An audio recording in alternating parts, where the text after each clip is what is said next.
You know the feeling. Excited for a getaway, bags packed, imagining a cozy stay in a picturesque Airbnb.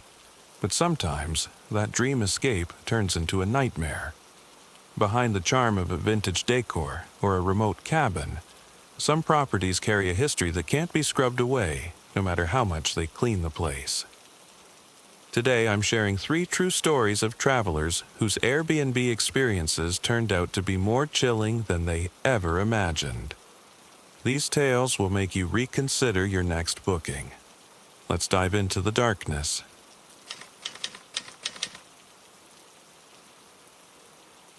My unsettling experience began with excitement. I'd found a charming historic townhouse in Charleston, South Carolina, perfect for a peaceful weekend getaway. The place was a dream. Creaky wooden floors, vintage furniture, and sunlight streaming through lace curtains. It had that cozy lived-in feeling, like it had held stories for centuries. But by the first night, the house began to reveal its darker side. Around midnight, as I lay in bed scrolling on my phone, I started to hear faint murmurs. At first, I brushed it off as street noise filtering through the old windows, but the sound didn't match the sleepy hum of the neighborhood. It was rhythmic and persistent, like someone was whispering a secret just beyond the wall. Curiosity, or maybe unease, got the better of me. I pressed my ear against the cool plaster and froze. The whispers weren't muffled street chatter. They were coming from inside the room. A slow, deliberate cadence in a guttural language I couldn't understand. It didn't feel random. It felt intentional, directed, like it was meant for me. My heart started racing. I checked the adjoining rooms, flicking on every light. Nothing. I stood in the middle of the room, listening, but the whispers had stopped. The silence was almost worse, heavy and oppressive, as if the house itself was holding its breath. I tried to convince myself it was my imagination, but by the second night, things escalated. The antique wardrobe, a beautiful piece with ornate carvings, began to feel sinister. It sat directly across from the bed, its mirrored doors reflecting the dim room. At some point in the night, I woke up to a soft creak. Groggy, I glanced at the wardrobe, and my stomach dropped. One of its doors was slightly ajar. I told myself I must have left it that way, but as I watched, the door creaked open just a fraction more, like something inside was testing the space. My throat tightened as I debated what to do. Finally, trembling, I got out of bed and yanked the door open. Inside, there was nothing but my reflection in the tarnished mirror. Yet, for a split second, it didn't look right. My reflection wasn't mimicking my movement. Instead, it turned its head slightly toward the corner of the room, toward something behind me. I spun around, heart pounding, but the room was empty. The air felt colder, and the whispers returned, louder now, circling me like unseen figures pacing. By dawn, I had made up my mind. I wasn't staying another night. As I packed in a daze, I kept glancing over my shoulder, half expecting to see a shadow dart by. The oppressive feeling didn't lift even as I stepped outside into the morning sun. It clung to me like static, as if the house didn't want to let me go. Later, while reviewing the listing, I found a comment buried deep in the reviews. Beautiful home, but the nights are unsettling. If you hear the whispers, don't answer them, and avoid the wardrobe. That was the final straw. I deleted the app, vowing never to book another charming, historic home again.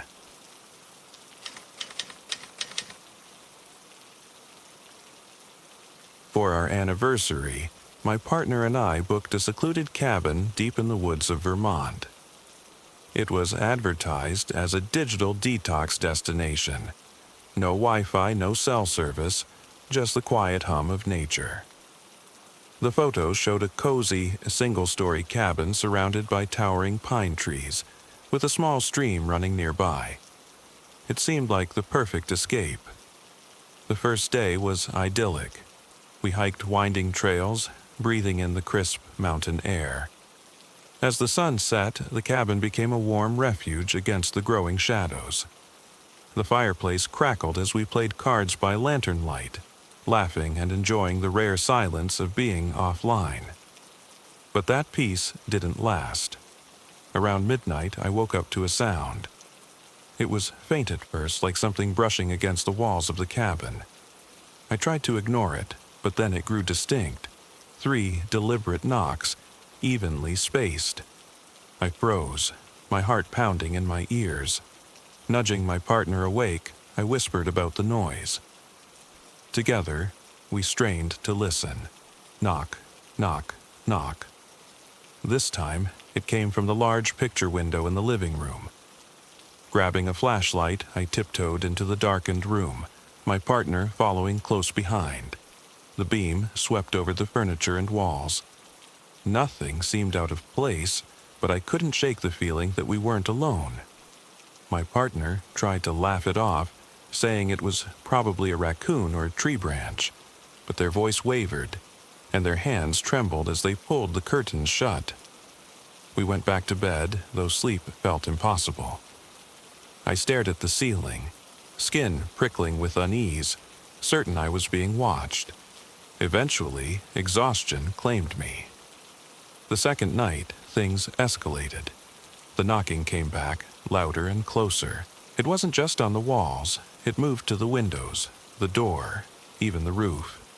It was everywhere, an unrelenting symphony of sound that made the cabin feel alive, as if the woods themselves were pressing in.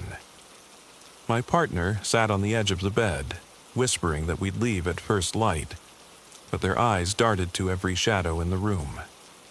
Then came the moment that froze me to my core. As we packed our bags in the pre-dawn gloom, a faint silhouette passed by the living room window. It was impossibly tall, its elongated shape barely human.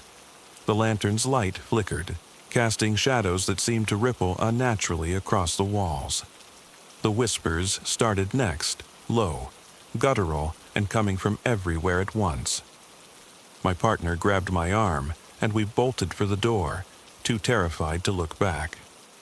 Outside, the woods were unnervingly still. The cabin loomed behind us, its windows like dark eyes watching us flee. As I threw our bags into the car, I glanced back and froze.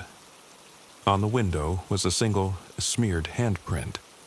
Its fingers were unnaturally long and clawed, as if whatever had been watching us had pressed its hand against the glass to get closer. The car engine roared to life, and we didn't stop driving until we hit the main road. Even then, I couldn't shake the feeling that something was following us. Months later, I stumbled across a local forum discussing strange occurrences near that area. One post described hearing knocks late at night, paired with the eerie feeling of being watched.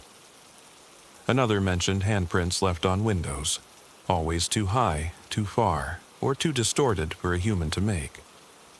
The cabin is still listed, but I can't imagine anyone staying long. Whatever was out there in those woods wasn't human, and it wasn't welcoming.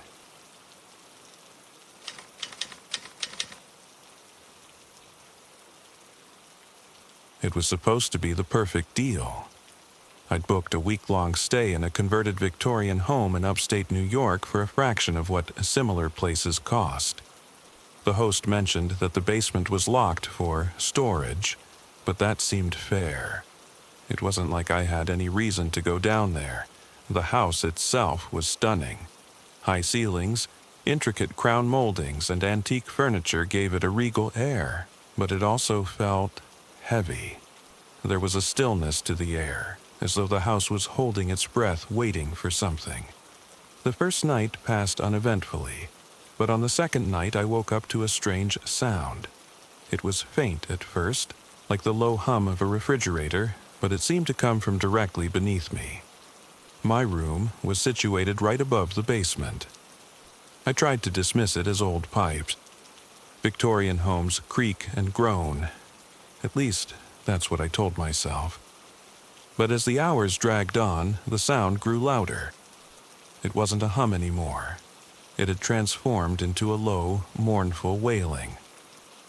By 3 a.m., the sound became unbearable.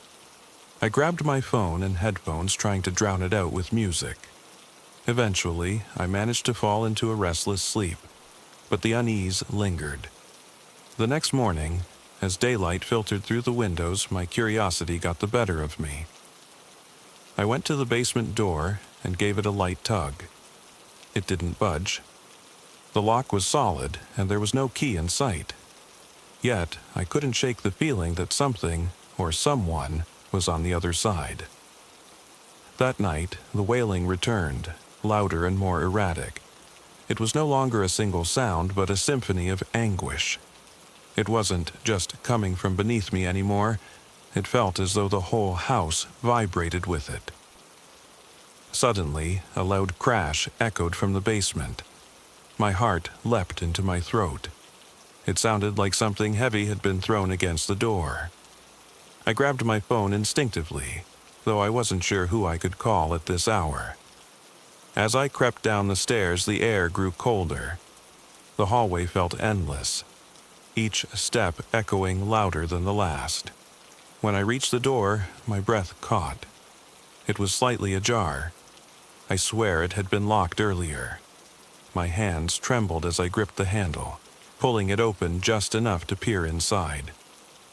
A cold draft hit me, carrying the faint, putrid smell of rotting wood and iron. My phone flashlight barely cut through the pitch-black void. That's when I heard it. "You shouldn't be here." The voice was low and gravelly, more of a growl than a whisper. It echoed from the depths of the darkness. My flashlight flickered, the beam dimming as a shadow shifted at the base of the stairs. It wasn't the shape of a person. Its limbs were too long, its movements jerky and unnatural, like a puppet with its strings tangled. Its head tilted at an impossible angle as it glided closer. Paralyzed by fear, I stumbled back, slamming the door shut and bolting up the stairs. The wailing grew louder, joined by a series of rapid, violent bangs against the basement door. The sound followed me all the way to my room, where I locked myself inside and huddled on the bed, shaking. I didn't wait for sunrise. The moment the sky began to lighten, I grabbed my things and ran to the car. As I fumbled with the keys, I glanced back at the house one last time. On the window closest to the basement, there was a single, smeared handprint. It was too large to be human, with elongated fingers that ended in sharp, claw-like tips. I drove until the Victorian home was a distant memory, though the fear lingered. Weeks later, I found an article about the property. Decades ago, the previous owners had sealed the basement after their teenage son vanished. Witnesses claimed he'd been lured there by strange noises. He was never found. I don't know what's down there, but whatever it isn't human, and it doesn't want to be disturbed. Thank you for joining me as I unraveled these chilling tales of Airbnb stays gone horribly wrong. From whispers in the walls to shadows lurking in the woods and unearthly wails from locked basements, these stories remind us that sometimes a perfect getaway can come with a terrifying price. If you enjoyed these haunting stories, don't forget to hit the like button and subscribe for more spine-tingling tales. And if you've ever had a paranormal encounter while traveling, or anywhere else, I'd love to hear about it in the comments below. Remember, the next time you book a cozy Airbnb or step into a charming rental, pay attention to the atmosphere. What seems quiet and peaceful during the day might just come alive at night. Until next time, sleep with the lights on.